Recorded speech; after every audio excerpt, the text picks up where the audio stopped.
students, welcome back to my YouTube channel MP Board Class 10th English with Supriya. Students, आज हम करने जा रहे हैं आपकी बुक फर्स्ट फ्लाइट की pome fire and ice.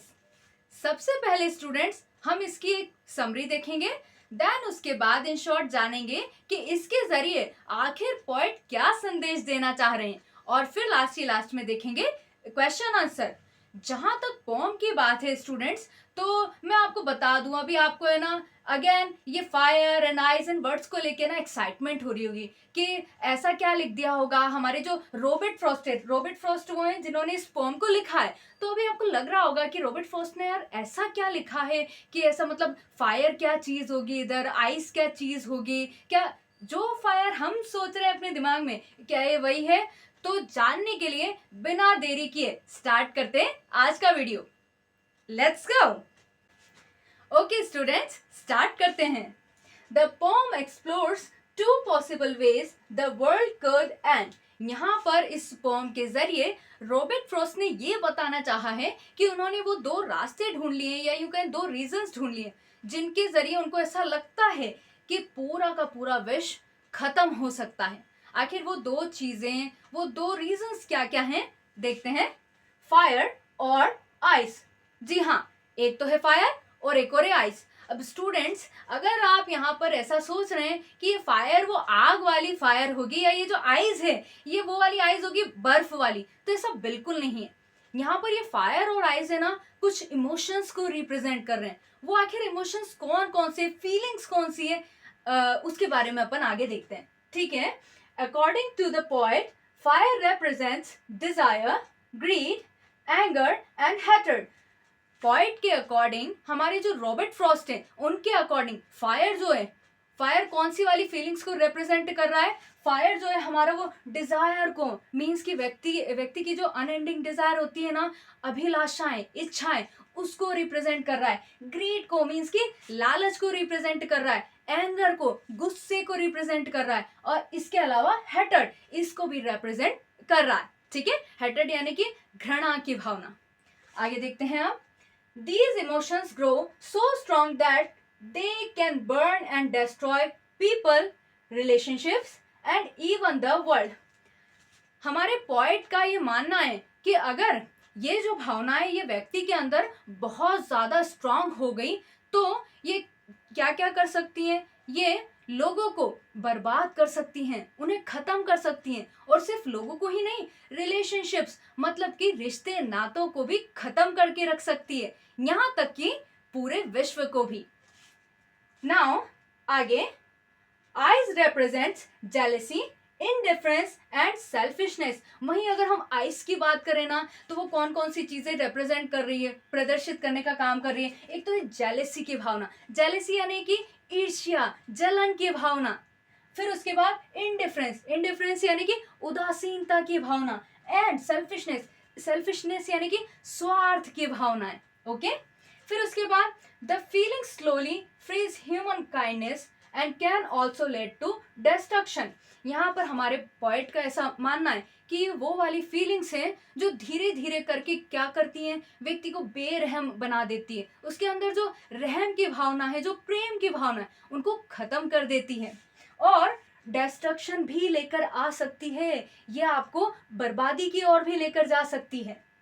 The poet says that he has experienced the power of desire, which is represented by fire, and also knows how heat, which is represented by ice, can harm. यहाँ पर जो poet है उनका ये कहना है कि उन्होंने ये जो फायर और आइस वाली जो भावनाएं ये लोगों के अंदर महसूस की है. उन्होंने महसूस किया है कि लोगों की जो इच्छाएं हैं वो आखिर कैसी होती हैं, उनकी लिमिट्स क्या हैं. यहाँ तक कि सिर्फ और सिर्फ डिजायर नहीं है, लोगों के अंदर की जो हेटर्ड है, घृणा की भावना है, उसको भी उन्होंने अनुभव किया. देन आगे. He believes both are dangerous and can bring destruction. अब इनका जब हमारे पोएट ने इनको अनुभव किया, एक्सपीरियंस किया, उसके बाद उन्होंने ये जाना कि दोनों ही चीजें इक्वली डेंजरस है, बहुत खतरनाक है. इतनी खतरनाक कि ये व्यक्ति का विनाश, बर्बादी भी लेकर आ सकती हैं. तो स्टूडेंट्स, ये यहाँ पर हमारी समरी तो हो गई फिनिश. अब इन शॉर्ट हम जान लेते हैं कि आखिर इसके जरिए आपका जो पोएट है जिसका नाम रॉबर्ट फ्रॉस्ट है वो हमको क्या मैसेज देना चाह रहा है। आइए देखते हैं। ओके स्टूडेंट्स, सो ये जो आपका पोम था इसके जरिए हमारा पोएट आप तक ये संदेश पहुंचाना चाहता है कि कैसे ये जो कुछ फीलिंग्स होती है ना, लाइक एंगर हो गया, गुस्सा हो गया, हैटेड हो गया, घृणा की भावना हो गई, उदासीनता हो गई, जेलेसी मीन्स की ईर्ष्या की भावना हो गई, ये कैसे एक व्यक्ति को खत्म कर सकते हैं, यहाँ तक कि दुनिया को भी। सो ये तो हो गया हमारा कि पोएट हमको इस पोम के जरिए क्या मैसेज देना चाहता था। नाउ अब मैं आपको बताऊं स्टूडेंट्स, जो एक पोम है उसको लेके एक इम्पॉर्टेंट बात। जब भी कोई भी पोम आपके सामने आए और अगर आप उसके वर्ड टू वर्ड उसका मीनिंग समझ गए तो इसका मीनिंग ये नहीं होता कि आपको वो पोम पूरी समझ में आ गई। कोई भी पोम आपको उस समय समझ में आएगी जब आप ये जानने की कोशिश करेंगे कि पोएट जो आपका वर्ड यूज कर रहा है उन शब्दों के पीछे आखिर वो कौन सा संदेश आपको देना चाह रहा है। जी हाँ स्टूडेंट्स, आपको किसी भी पोम का अर्थात आप समझें ये ज्यादा इंपॉर्टेंट होता है। वर्ड टू वर्ड मीनिंग समझना पोम समझना नहीं होता। उस पोम में जो वर्ड्स यूज किए उनका अर्थात जब आप समझेंगे ना, उसे कहा जाएगा कि आपको पोम अच्छे से समझ में आ गई है। ओके स्टूडेंट्स, सो नाउ अब हम देखते हैं कुछ इंपॉर्टेंट क्वेश्चन आंसर। आइए चलते हैं। ओके, फर्स्ट क्वेश्चन देखते हैं। What do fire and ice stand for in the poem? Poem में फायर और आइस क्या रिप्रेजेंट कर रहे हैं, क्या प्रदर्शित कर रहे हैं? स्टूडेंट्स, अब ये वाला जो क्वेश्चन है ना, ये आपको दो प्रकार से और पूछा जा सकता है। वो कौन कौन से प्रकार हैं? एक तो आपको ये ऐसा पूछ सकता है, what do fire stand for in the poem? Fire and ice, है ना, ओनली फायर के लिए पूछ सकता है। या फिर जैसा कि 2022 में पूछा गया था, ये आइस के लिए भी पूछा जा सकता है। कैसे? What do eyes stand for in the poem fire and ice? ठीक है, तो ये जितने भी प्रकार से पूछा जा सकता है मैंने आपको वो बता दिया है। अब अपन आंसर देखते हैं, है ना। In the poem fire stands for strong desire, greed, anger and hatred. हमारी पोम में फायर वर्ड जो है ये किसके लिए यूज किया जा रहा है? एक तो स्ट्रॉन्ग डिजायर, या हम यूं कहें अनएंडिंग डिजायर, कभी ना खत्म होने वाली इच्छाएं। और ग्रीड यानी कि लालच के लिए यूज किया जा रहा है। और एंगर और हैटर्ड मीन्स की गुस्सा और घृणा, ऐसी भावनाओं को ये फायर वर्ड रिप्रेजेंट कर रहा है। फिर आगे देखते हैं हम। Eyes stand for jealousy, indifference and selfishness. फिर आइस वर्ड जो है वो कौन कौन सी भावनाओं को व्यक्त कर रहा है? वो व्यक्त कर रहा है ईर्ष्या की भावना को, जलन की भावना को और उदासीनता को। और इसके अलावा सेल्फिशनेस यानी कि स्वार्थ की भावनाओं को वो रिप्रेजेंट कर रहा है। आगे देखते हैं। Both are harmful and can destroy the world. दोनों को ही हमारे पोएट ने बहुत ज्यादा हानिकारक, हार्मफुल बताया है। इतना हार्मफुल जो कि पूरे विश्व को, पूरे वर्ल्ड को डिस्ट्रॉय कर सकते हैं, बर्बाद कर सकते हैं। नेक्स्ट क्वेश्चन देखते हैं। Why does the poet agree that fire could and the world? हमारा पोएट जो है वो आखिर इस बात से सहमत क्यों है कि ये जो फायर है ये पूरे के पूरे विश्व को बर्बाद कर सकती है? आखिर ऐसी सहमति उन्होंने दी क्यों? आंसर देखते हैं। The poet has experienced the power of desire symbolized by fire. अब हमारा जो वर्ड है ना फायर, जो एक फीलिंग, डिजायर की फीलिंग को, मीन्स इच्छाओं के भरमार को व्यक्त कर रहा है, उसको लेके है ना हमारा पोएट यूं कह रहा है कि मैंने ये जो इच्छा व्यक्ति की अनंत इच्छाएं होती है ना, इसको मैंने है ना एक्सपीरियंस करके यानी कि अनुभव करके देखा है। He knows it can spread quickly and completely destroy people. वो ये बात जानते हैं, हमारे पोएट ये बात जानते हैं कि जो फायर है मीन्स की फायर यानी कि डिजायर है, ये क्या कर सकती है? ये बहुत जल्दी फैल सकती है। इसकी इतनी क्षमताएं होती है कि ये बहुत जल्दी फैल जाए और फैल कर क्या करे? फिर विनाश करने का काम करे। आगे देखते हैं। Relationships and even the whole world. ये है ना व्यक्ति को डिस्ट्रॉय करने का काम कर सकती है, खत्म करने का काम कर सकती है। इसके अलावा रिलेशनशिप्स यानी कि रिश्ते नातों को भी खत्म कर सकती है और यहाँ तक कि पूरे के पूरे विश्व को भी ये खत्म कर सकती है। नेक्स्ट क्वेश्चन पे चलते हैं।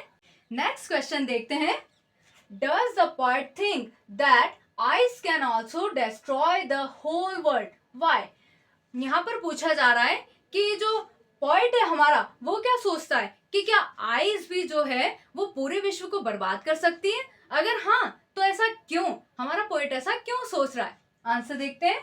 Yes, the point believes that the eyes symbolising hatred and indifference can be equally destructive. हाँ, हमारा जो पॉइंट है वो ऐसा बिल्कुल सोचता है, उसका ये भरोसा है कि आइज जो कि कौन कौन से वर्ड को रिप्रेजेंट कर रहा है, हैटर्ड को मतलब घृणा को और उदासीनता को, ये भी डिस्ट्रक्टिव हो सकता है, ये भी उतनी ही बर्बादी फैला सकता है जितनी कि वो सारे इमोशंस फीलिंग जिनको फायर इंडिकेट कर रहा था। आगे देखते हैं। It may destroy slowly. हाँ, इसका जो डिस्ट्रक्शन प्रोसेस होगा ये बहुत स्लो होगा, मीन्स आइज जिन जिन भी वर्ड्स को रिप्रेजेंट कर रहा है वो भी विनाश तो लेकर आ सकते हैं लेकिन धीमी गति से। But its effect is just as harmful as fire. लेकिन उनका भी जो इफेक्ट होगा ना, प्रभाव होगा, वो भी उतना ही भयानक और हार्मफुल होगा जैसा कि वो सारे वर्ड्स जो फायर जिनको रिप्रेजेंट कर रहा था ना, वो सारे वर्ड्स जितने भयानक और खतरनाक है उतने ही आइज जिन वर्ड्स को रिप्रेजेंट कर रहा है वो भी इक्वली खतरनाक है। नेक्स्ट क्वेश्चन देखते हैं। What is the main message of the poem? इस पोम का मेन मैसेज क्या है, मेन संदेश क्या है? The poem wants that uncontrolled desire, fire and hatred ice are equally dangerous. यहाँ पर जो पॉइंट है ना वो हमको वार्निंग देना चाह रहा है, वो हमको वार्न करना चाह रहा है कि फायर और आइज जिनको रिप्रेजेंट कर रहे हैं, किनको, जैसे फायर जो है वो तो डिजायर को मतलब इच्छाओं को रिप्रेजेंट कर रहा है और आइज जो कि हेटर्ड को रिप्रेजेंट कर रहा है, ये दोनों के दोनों ही बहुत ज्यादा खतरनाक है, इक्वली खतरनाक है। हम ऐसा नहीं कह सकते कि भाई आइज ज्यादा खतरनाक है या फायर ज्यादा खतरनाक है, they both are equally dangerous. आगे, if not controlled both can destroy human relationships, peace and even the entire world. अगर इनको कंट्रोल नहीं किया गया तो ये क्या क्या कर सकते हैं, ये लोगों को डिस्ट्रॉय कर सकते हैं, लोगों को बर्बाद कर सकते हैं, लोगों के रिश्ते नातों को बर्बाद कर सकते हैं, यहाँ तक कि पूरे के पूरे विश्व को भी। ओके, नेक्स्ट क्वेश्चन देखते हैं। ओके, अब लास्ट क्वेश्चन देखते हैं। In the reference of the poem fire and eyes how will the world and? आपको ऐसा पूछा गया है कि फायर एंड आइज जो पोएम है हमारी, उसके संदर्भ में आखिर कैसे पूरे विश्व का अंत हो सकता है? आंसर देखते हैं। In the poem fire and ice, हमारी जो पोम है fire and ice, the poet says the world can end in two ways. हमारे पोएट ने कहा है कि जो वर्ल्ड है ना वो दो प्रकार से खत्म हो सकता है। वो कौन कौन से? बाय फायर मीनिंग डिजायर, पहला तो फायर से खत्म हो सकता है, फायर यानी कि व्यक्ति की इच्छाओं से, व्यक्ति की जो कभी ना खत्म होने वाली इच्छाएं हैं। और एक और बाय आइज मीनिंग हेटर्ड, और एक और चीज क्या? आइज, आइज मीन्स की हेटर्ड, घृणा की भावना से भी ये खत्म हो सकता है। Both are strong enough to destroy the world. दोनों के दोनों ही है ना इतनी ज्यादा क्षमताएं रखते हैं कि पूरे विश्व को ये खत्म कर दें, पूरे विश्व का विनाश कर दें। सो स्टूडेंट्स, हमारा ये लास्ट आंसर यहाँ पर हो गया। अब एक इंपॉर्टेंट बात, अगर आपको इस पोएम से कोई भी क्वेश्चन एग्जाम में ऐसा पूछा जाए जिसका आंसर आपको 75 वर्ड्स में देना हो, तो आप ध्यान रखिएगा, आप जो मैंने स्टार्टिंग में आपको समरी समझाई थी आप आंसर में वही लिखेंगे, ठीक है? हो सकता है आपको सीधे सीधे ऐसा क्वेश्चन आ जाए कि आपको है ना इन शॉर्ट में फायर एंड आइस की समरी लिखनी है ना? तो इसको भी आपको, इसके लिए भी आपको वो जो स्टार्टिंग में मैंने समरी लिखाया था वही लिखना है, या फिर अदर कोई क्वेश्चन आए लाइक जैसे सेंट्रल आइडिया पूछ लिया जाए, हो सकता है। लेकिन अगर 75 वर्ड्स में पूछा जाएगा तो आप जो समरी मैंने स्टार्टिंग में कराया था ना, आपको वही करना है, बस और कुछ नहीं करना है। ओके, सो स्टूडेंट्स, यहाँ पर हमारे इस वीडियो का होता है the end. Okay, so students, मेरी आपसे यही रिक्वेस्ट रहती है कि अगर आप मेरे चैनल पे न्यू आए हैं तो मेरे चैनल को सब्सक्राइब करें, इस वीडियो को लाइक करें एंड यस, बेल आइकन को जरूर प्रेस करें जिससे कि अगली वीडियो जब भी आएगी तो आपके पास एक नोटिफिकेशन आ जाए। ओके स्टूडेंट्स, मिलते हैं नेक्स्ट वीडियो में, उस समय तक के लिए मुस्कुराते रहिए।